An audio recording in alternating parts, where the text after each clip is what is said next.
What's good, y'all? Welcome to an episode of Buzz Boys, but this is not a Hornets related episode. This is a UNC episode. I've done UNC episodes before, but not too many. But I had to cover this just because this is one of the most insane games I've ever watched live. Quadruple overtime, insane game. Could have went to a quintuple overtime. Um, there's a lot to say about this game. Personally, I find a lot of things wrong with this game. I feel like it never should have went to a fourth overtime. It could have been over in regulation. It could have been over after 1, 2, 3. There was plenty of opportunities. I mean, we had the ball at the end of every single period. At the end of regulation, we had the ball. End of overtime, we had the ball. Like, we had the ball the whole time. At the end, it was on us to win the game, and there was no execution. And I mean, that falls on the players. It falls on Hubert Davis, the coach. I mean, and there was some officiating too at the end, at the very end. I mean, there was plenty of officiating that was fucked up. I mean, you have Caleb Love called for the charge when the guy's in the restricted area. I mean, R.J. Davis is fouled on a 3, but it shouldn't even have came down to that because first off, down the stretch, we're just watching Caleb Love ISO, and that's it. That's the entire game plan. It's just watching Caleb Love ISO and take a bad shot and miss it. That's it. Then I think in one of the periods it was R.J. Davis who watched him ISO. I mean, what type of game plan is that? That's not Carolina basketball. It never will be. Playing ISO basketball and not even down the stretch, like the entire game. Like, move the ball. That is Carolina basketball. Move the ball, get out and run. That's Carolina basketball. Watching motherfuckers ISO out there at 3-point line, one-on-one, again and again and again, will never be Carolina basketball. That's hero ball bullshit. That's not Carolina basketball. And every single time Carolina gets into a rough patch, we start losing games, we start struggling, it's because we're not playing team basketball. It's almost always the root of the problem, the cause of it's almost always that. Offense becomes stagnant because we're playing too much ISO hero ball. Every era of Carolina basketball, that is usually the problem. Unless it's just a bad year where, seniors leave, juniors leave, whatever the fuck, and it's just a bad team. But outside of that, whenever Carolina has struggled, it's because the ball is not moving and we're not scoring off efficiently. We're not scoring efficiently because of bad ball movement or no ball movement. Now, Caleb Love, 36 shots is fucking ridiculous. And 13 for 36 is even more ridiculous. 3 for 11 is even more ridiculous. I mean, damn. Now, he was 5 for 5 at the free throw line. We shot good at the free throw line. We shot 90% at the free throw line as a team. That was really the only positive. Everything else is ass. I mean, Caleb Love is 13 for 36.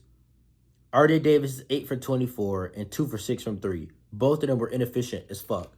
But Caleb Love, 34 points on 36 shots is ludicrous. It's insane. I mean, that's 36%. That's ass.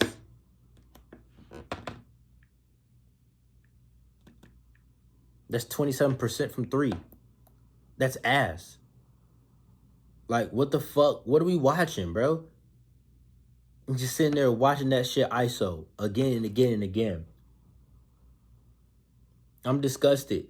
And I'm disgusted with Hubert Davis because there was plenty of times where he could have called a timeout. He doesn't call a timeout. At the end of either regulation or at the end of the first period, the first overtime, we get the ball, we get the rebound. There's like 1.2 seconds left. He just lets the clock run out. We throw a half-court shot, whatever the fuck. At the end of the third overtime, or maybe the second, I don't know. It's all fucking blended together now. At the end of one of the overtimes, I want to say the third, there's like 3.7 seconds left, like almost 4 seconds. We watched Caleb Love grab the rebound, come down, throw a half-court shot. Why are you not calling a timeout as a coach when we have timeouts? I looked at the screen. We had timeouts. What the fuck? Hubert Davis just sitting there like this. Just, bro, 3 seconds in basketball time? That's a lot of fucking time. You need 0.3 seconds to shoot a basketball. You have 3 seconds. Call a timeout. And do something better than just throwing a half-court shot. I mean, damn. So that's the two problems I have with Hubert Davis is you don't call any timeouts. Now, if you're in a half-court situation, something that Roy Williams kind of like to do, let the players play. And in certain situations, I have no problem with that. But, I mean, you're trying to make a player go full court in 3.5 seconds. I mean, just call a timeout. Just call a timeout. You have them for a reason. You could do something.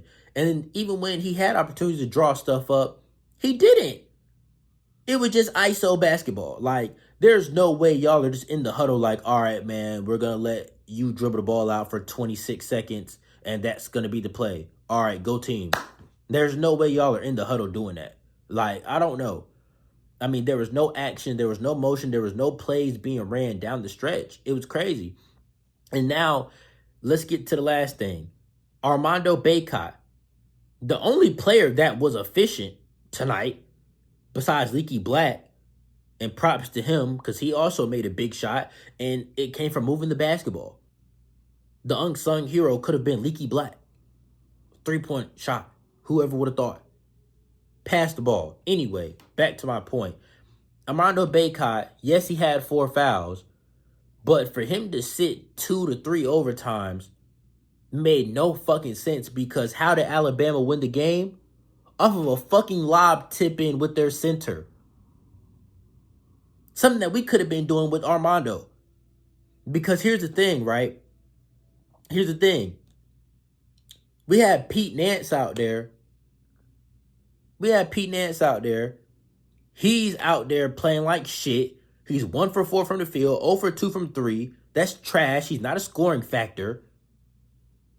He threw that stupid-ass pass, turnover, trying to inbound the ball. Bacot, you could have fed him in the post. These guys are tired out there.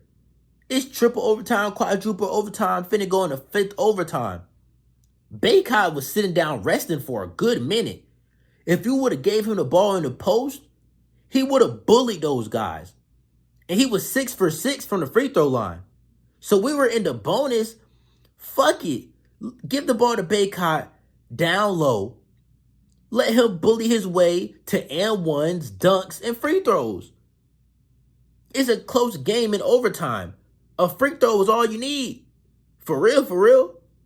And Bacot was 7 for 12. He the most efficient motherfucker. He the only person on the whole team besides Puff Johnson that shot more than 50%. Leaky Black shot 50%. Puff Johnson was 4 for 5. It's 80%. I just don't understand Bacot not playing. I mean, he had 20 points, 10 rebounds, 3 blocks. Pete Nance had 3 blocks and Leaky Black had 3 blocks. Really impressive. Now, here's the thing right here. Bacot has 6 turnovers. Pete Nance has 5 turnovers. Caleb Love has 4 turnovers. What the fuck are y'all doing, bro? Why does our front court have 11 turnovers?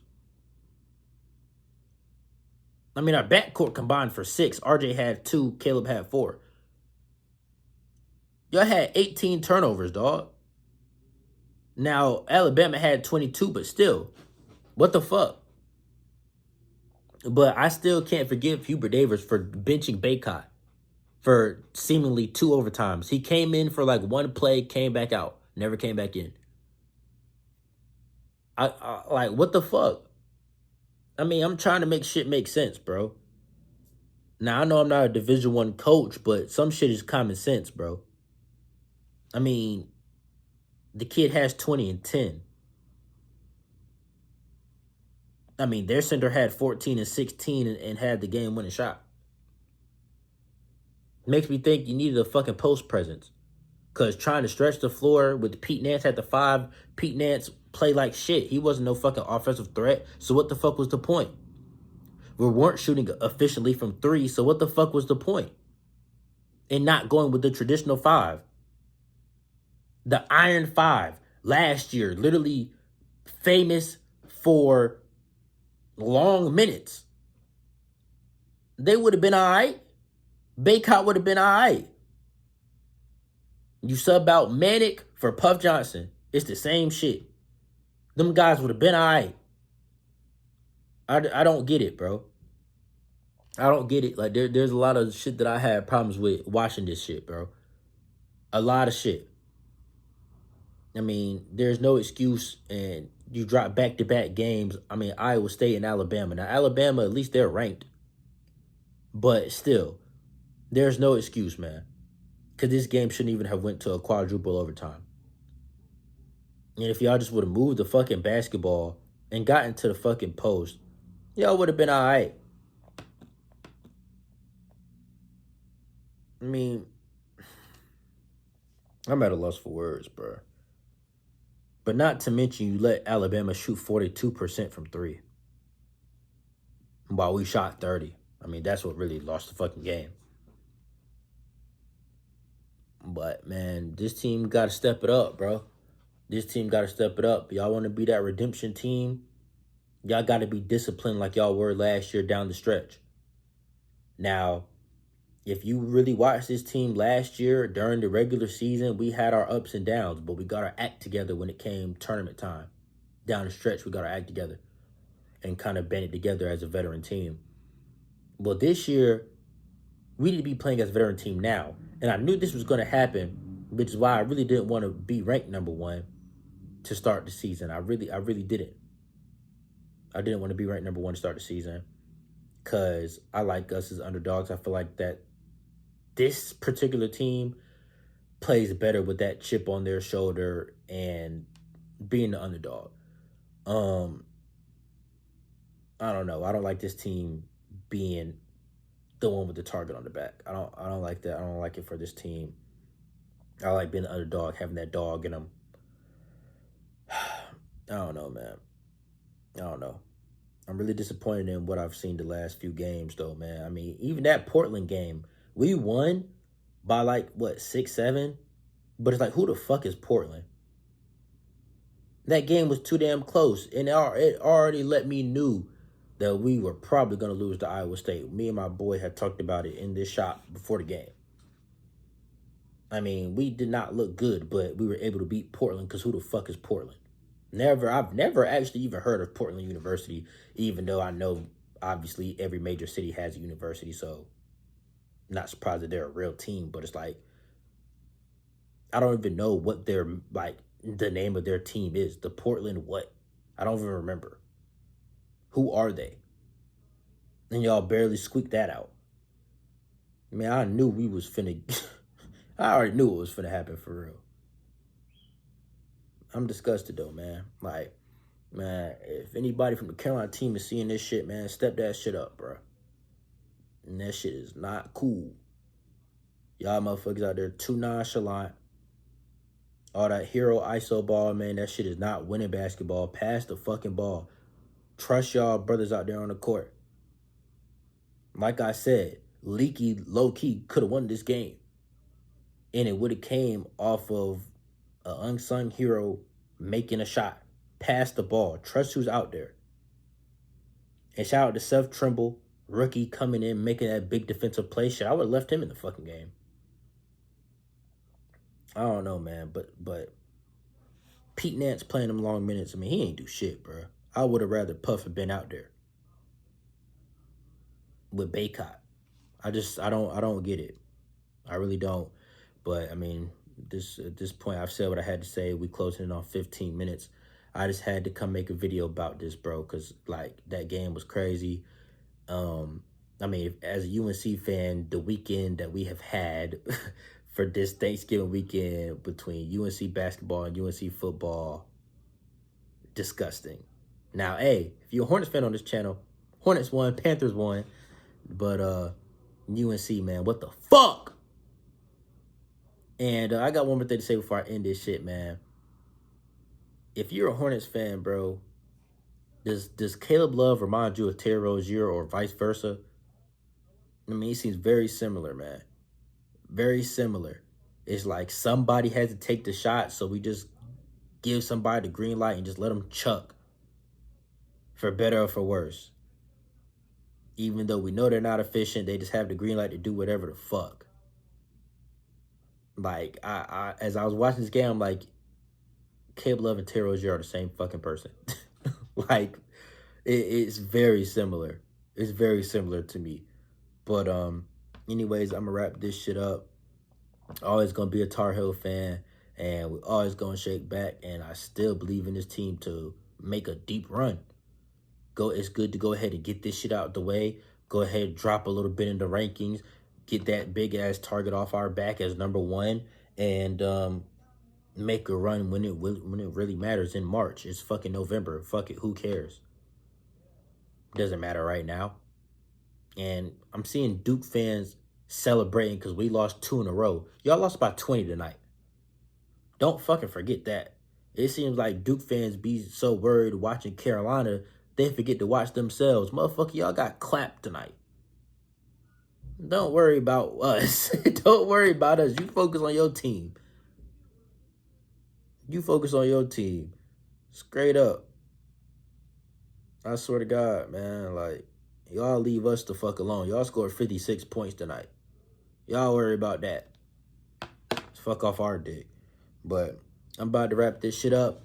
If you're new to the channel and you enjoyed the content, go ahead and subscribe for me and turn notification bell on. This is mainly a Hornets channel, but I do cover UNC from time to time. I'm a UNC fan. I'm a Panthers fan. This isn't a predominant UNC channel, but I am going to try to be more multifaceted this season. I'm going to try to cover more UNC content. I had gave up on the Panthers, man. I need to start covering more Panthers content as well. So I'm going to try to just, be more multifaceted covering the 3 teams.